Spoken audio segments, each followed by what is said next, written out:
Wala talmizu anfusakum. Jangan kau burukkan dirimu, jangan kau jelekkan dirimu. Ini ayat ini tak masuk akal nih, jangan salah terjemah ini. Wala talmizu anfusakum. Jangan kau jelekkan dirimu. Ada orang mau menjelek-jelekkan dirinya? Mana ada? Ada orang mau merendahkan dirinya? Mana ada? Yang ada orang selalu menaikkan dirinya. Aku paling kaya, aku paling hebat, aku paling tinggi jabatan, aku paling lama di sini, aku yang paling pus jatuh. Jadi apa makna ayat? Jangan kamu jelekkan dirimu. Ketika saya menjelekkan engkau saudaraku, maka saat itu aku sedang menjelekkan diriku, karena kita berasal dari diri yang sama. Engkau dari Adam, aku dari Adam. Dari mulai Adam sampai Adam Smith, semua berasal dari Adam. Adam, Idris, Nuh. Nabi Nuh punya anak 3, Sam, Ham, Yafes. Sam itulah bapaknya orang Arab dan Yahudi. Sam. Ham itulah bapaknya orang Afrika yang berkulit hitam. Yafes itulah bapaknya orang yang berkulit putih. Kulit hitam, kulit putih, antara hitam dan putih. Yang satu kulitnya berlebih, itu Afrika. Yang satu kurang warna kulitnya, itulah orang Eropa. Yang satu sedang-sedang, itulah orang Arab. Kita ini entahlah campur-campuran gitu. Nah, itu disebutkan dalam kitab Al-Bidayah wan Nihayah, ditulis oleh Imam Abul Fida Ismail Ibnu Katsir. Oleh sebab itu maka jangan pernah kita tunjuk orang, karena ketika kita tunjuk dia, jelek, pendek, busuk, hitam, saat itu kita sedang mengejek diri kita sendiri. Kalau ditempeleng pipi kita sakit, begitu juga pipi dia. Kalau kita cubit tangan kita sakit, begitu juga tangan dia. Itu disebut dengan empati. Ada empati, ada simpati. Ibu-ibu menengok anak orang susah di lampu merah, nyanyi-nyanyi untuk dapatkan duit, meleleh air mata. Aku sedih kali nengok dia tadi. Kenapa? Terbayang aku anakku, andai begitu cucuku. Itu namanya simpati. Sekedar simpati nengok orang lain. Tapi yang lebih hebat daripada simpati, apa dia? Empati. Bukan Excel. Empati. Empati itu bukan sekedar prihatin, bukan sekedar sedih, tapi keluar duit, memberikan bantuan, memberikan pertolongan, bukan mengejek. Ini udahlah tak keluar duit, caci maki, sumpah serapah. Dibukanya kaca, kita sangka kaca mau ngasih duit, rupanya kan kau kecil dan menyusahkan orang tua, apalagi mau jadi perampok kan nanti, sampah masyarakat. Tuih. La ilaha illallah Muhammadur Rasulullah. Oleh sebab itu maka yang kedua adalah la talmizu anfusakum. Jangan kau jelekkan orang, saat itu kau sedang jelekkan dirimu. Jangan kau rendahkan orang, saat itu kau sedang rendahkan dirimu. Jangan kau jatuhkan orang, saat itu kau sedang jatuhkan dirimu. Karena engkau adalah diri yang satu, sama-sama dari Adam. Kullukum min Adam. Semua kalian dari Adam. Wa Adam min turab. Adam dari tanah.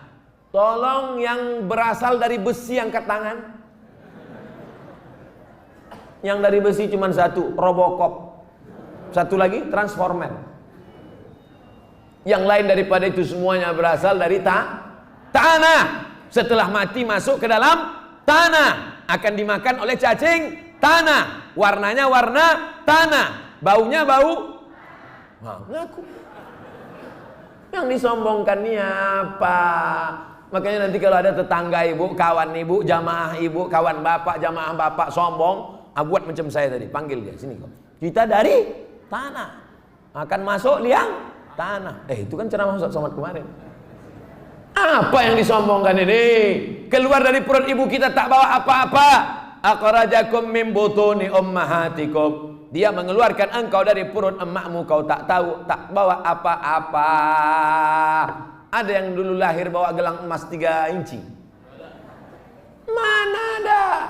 Jabatan datang belakangan, seragam datang belakangan, kehormatan datang belakangan. Maka orang yang sombong itu dalam ungkapan Ijabul mar'i binafsihi unwanu dha'fi aqlihi. Orang yang aku sombong merasa kagum dengan dirinya, itu tanda otaknya lemah. Jadi kalau ada orang kagum, wah kalau berjalan mendongak aja kan. Udah lah pesek mendongak pula. Nauzubillah. Tapi jamaah Al-Hidayah ini semuanya rendah hati semua. Pejabat-pejabat semuanya duduk di lantai. Saya aja yang dikasih kursi. Karena kalau tak dikasih kursi payah kamera nyuting. Masya Allah, tabarakallah. Semuanya duduk, tak ada dikasih air minum. Saya dikasih 2 botol. Dikasih tisu, lengkap semuanya. Dikasih spidol, supaya nulis. Lengkap semuanya. Mudah-mudahan semua kebaikan yang memprogram acara ini, panitianya, pengurusnya, semua yang sudah mengerahkan segenap kemampuannya, dibalas Allah dengan kebaikan-kebaikan. Anak-anaknya dijadikan anak-anak yang soleh dan solehah, menjadi para penghafal Al-Quran, dijauhkan dari narkoba, dijauhkan dari zina, dijauhkan dari perbuatan dosa, dijauhkan dari su'ul khatimah. Dan yang paling penting adalah hidup ini istiqomah, bukan istriqomah. Istiqomah saat senang, istiqomah saat susah, istiqomah dalam masjid, istiqomah luar masjid, istiqomah sampai akhirnya malaikat maut datang mencabut nyawa, keluar dari mulutnya la ilaha illallah. Bisa kita lanjutkan yang ketiga? Wala tanabazu bil alqab. Jangan menggelar-gelar orang dengan gelar yang jelek-jelek. Kebetulan di kampung tuh ada nama Ahmad Muhammad sampai 5 orang. Ahmad Muhammad, Ahmad Muhammad, Ahmad Muhammad, Ahmad Muhammad. Ah, tengok, itu mat apa? Mat pendek itu apa? Mat panjang itu apa? Mat bungkuk itu apa? Mat lepes. Akhirnya berawal dari canda, tapi rupanya hati sudah terluka. Galah patah boleh disambung, kaca retak boleh direkat. Hati yang sakit kemana obat akan dicari. Kalau saya bilang gitu bukan so sweet. Artinya apa? Berawal dari bercanda, nampaknya macam bergurau, rupanya hati kawan sudah hancur, remuk, redam macam kaca jatuh ke batu. Oleh sebab itu Al-Quran sudah mengajarkan kita, la tanabazu bil alqab. Jangan ejek orang dengan gelar-gelar yang buruk-buruk, yang jelek-jelek. Bi'salismul fusuqu ba'dal iman. Gelar yang paling jelek adalah gelar sesudah iman. Dipakai gelar-gelar yang jauh daripada iman, yang merusak. Taklah saya sebutkan dalam masjid. Malu menyebutkan gelar-gelar itu dalam masjid. Tapi kita dengar, kita baca, kita tonton, macam-macam dipakaikan gelar-gelar yang tak baik. Ada gelar adat yang baik, silakan, tak salah. Ada gelar suku yang baik, silakan, tak salah. Tapi menggelar orang, melengketkan nama jelek ke nama orang, itu sudah merusak kehormatannya. Wa man lam yatub, siapa yang tak tobat, yang kemarin sudah ngasih gelar-gelar yang baik, tobat, stop, berhenti. Wa man lam yatub, siapa yang tak tobat, faulaika humuz zalimun, mereka adalah orang yang zalim. Bayangkan ibu menggelar orang dengan yang tak baik. Setelah ibu meninggal dunia dilanjutkan orang gelar itu, mengalir jadi dosa jari. Dosa jariah, bukan amal jariah. Tapi anak-anak kita ini nanti akan mendapat gelar baru. Apa nama gelarnya? Al-Hafiz, para penghafal Al-Quran. Amin. Anak siapa itu Al-Hafiz itu? Anak saya. Ibu hafal Quran? Enggak, baca pun tak bisa. Kenapa dia bisa hafal Quran? Karena aku mensupport dia. Al-Hafiz fulan, Al-Hafiz, bangga kita. Anak-anak penghafal Quran ini bisa memberikan syafaat. Mudah-mudahan mereka masuk surga. Mereka pula menarik kita karena kita dapat syafaat dari mereka, insyaAllah. Amin. Jangan sepelekan mereka. Mereka bersalaman mau mencium tangan Ustadz Abdul Somad. Oh, tak layak kau cium tanganku, nak. Aku yang mestinya mencium tangan kalian, karena kalian pagi, petang, siang, malam menghafal Al-Quran, mengulangi hafalan sampai akhirnya 30 juz masuk ke kepalanya. 30 juz.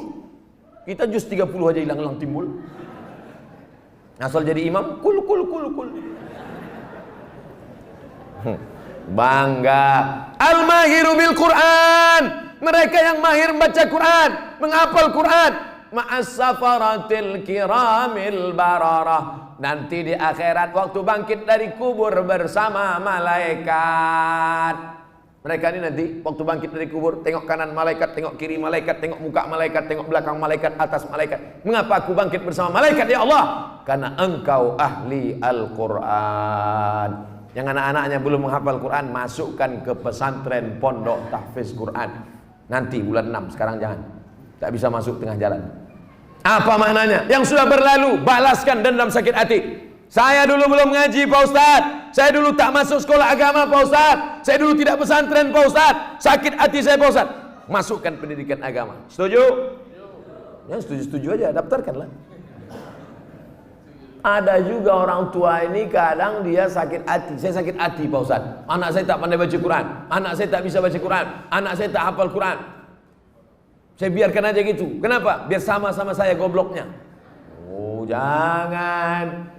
Kenapa? Karena mereka mau mendoakan kita nanti setelah kita masuk liang lahat. Mereka yang akan berkata, Rabbil firli walidayya warhamhuma kama rabbayani shaghira. Kita lanjutkan yang keempat. Surat Al-Hujurat ayat 12. 10 sudah, 11 sudah. Sekarang ayat 12, ayat yang terakhir. 15 menit lagi habis jam 3. Ya ayyuhalladzina amanu, hai orang beriman, ijtanibu katsiran minazzan, jangan bersuuz. Inna ba'dadh-dhanni ismun, karena suuzon itu dosa. Kalau kita ragu, tanya, brother, kenapa kau diam aja sejak 2 hari? Dulu kau ramah, dulu kau baik. Mentang-mentang kau mobil baru ya, mentang-mentang kau jam baru ya, mentang-mentang kau cincin baru ya. Kenapa kau diam? Rupanya dia diam itu bukan karena sombong. Aku nih sakit. Apa sakit? Aku udah tak kentut sebulan. Patutlah. Kita sudah berdosa karena suuzon. Orang yang suuzon itu, andai prasangkanya benar, 1 dosa. Andai salah, 2 dosa. Maka tak ada untungnya suuzon. Maka dikatakan Allah, Inna ba'dadh-dhanni ismun. Suuzon itu sebagiannya dosa. Makanya kalau kita salah, silap menilai orang, tanya dengan baik. Dengan saya pun begitu. Ustaz Abdul Somad, kami tak mau suuzon dengan Ustaz. Boleh kami bertanya Pak Ustaz? Boleh. Ustaz makannya sehari berapa kali? Kok kurus kali? Ada orang pernah nanya gitu ke saya. Marah Ustaz? Enggak, tersinggung aja sedikit. Nih pertanyaan-pertanyaan udah siap. Pertanyaan jamaah. Supaya kita tidak ada dusta, tidak ada bohong, tidak ada tipu, tidak ada suuzon. Inna ba'dadh-dhanni ismun, karena sebagian daripada suuzon itu dosa. Iya kalau benar. Andai benar pun kita tetap salah. Apalagi kalau salah dapat dosa 2 kali. Tidak ada lain kecuali lawan daripada husnuzon. Suuzon lawannya adalah husnuzon. Hidup bermasyarakat, tinggal bersama tetangga, sahabat, kerabat, ada jamaah, ada imam, ada pimpinan, ada kepala daerah, ada polisi, ada tentara, ada dokter, ada pengacara, ada hakim, ada jaksa, macam-macam kita mengalami. Oleh sebab itu jangan suuzon. Kita lanjutkan yang kelima. Wala tajassasu, jangan mencari-cari kesalahan orang. Jasus, spionase, mata-mata, tugasnya mencari-cari kesalahan orang. 100 perbuatan dia, 99 baiknya, tak pernah nampak. Yang nampak 1 saja. Debu di seberang lautan nampak. Gajah bengkak digigit tawon, di pelupuk mata tak nampak. Nah, ini kerja model begini ini dalam ayat Al-Hujurat 12 ini buang jauh-jauh. Wala tajassasu, jangan cari-cari kesalahan. Selama 45 menit, 50 menit, sekarang jam 3.50. Selama 50 menit ini kita ramai di Masjid Al-Hidayah nih, siapa yang paling banyak salahnya? Abdul Somad lah paling banyak salah. Kalau mau dicari-cari salah saya, Abdul Somad ini tak sopan. Orang-orang tua di bawah, dia duduk di atas. Abdul Somad ini tak sopan. Dari tadi ngomongnya menyenggak-nyenggak orang aja, tidak teriak aja.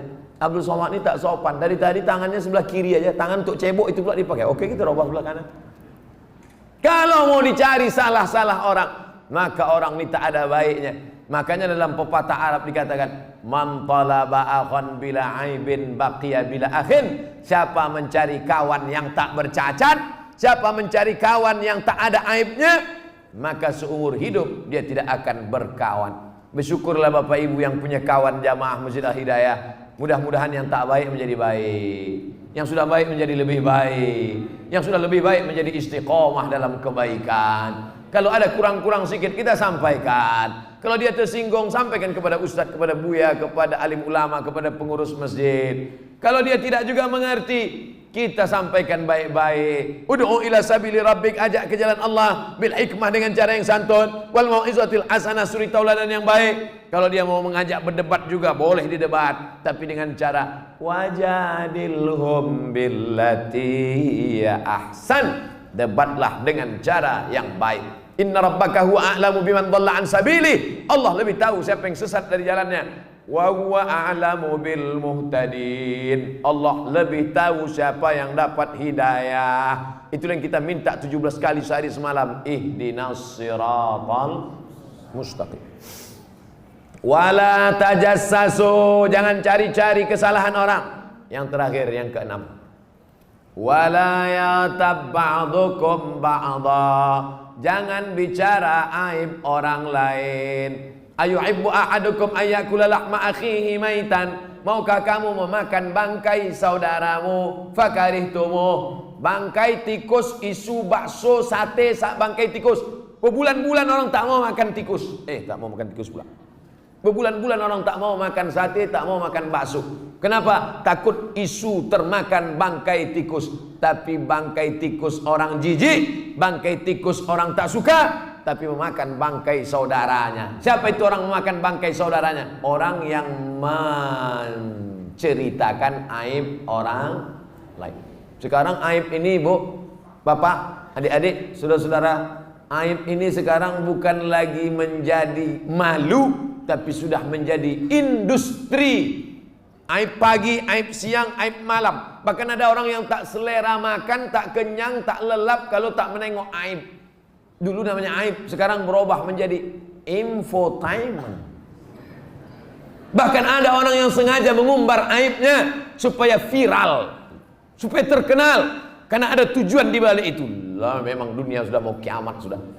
Kalau tak kita jaga diri kita ini, na'udzubillah. Oleh sebab itu maka yang keenam ini yang paling tajam adalah, makanya orang ulama namanya Imam Al-Hasan Al-Basri, kalau ada orang menceritakan aib dia bungkus kado, dibungkusnya kado, kain, hadiah, diantarkannya ke rumah orang itu.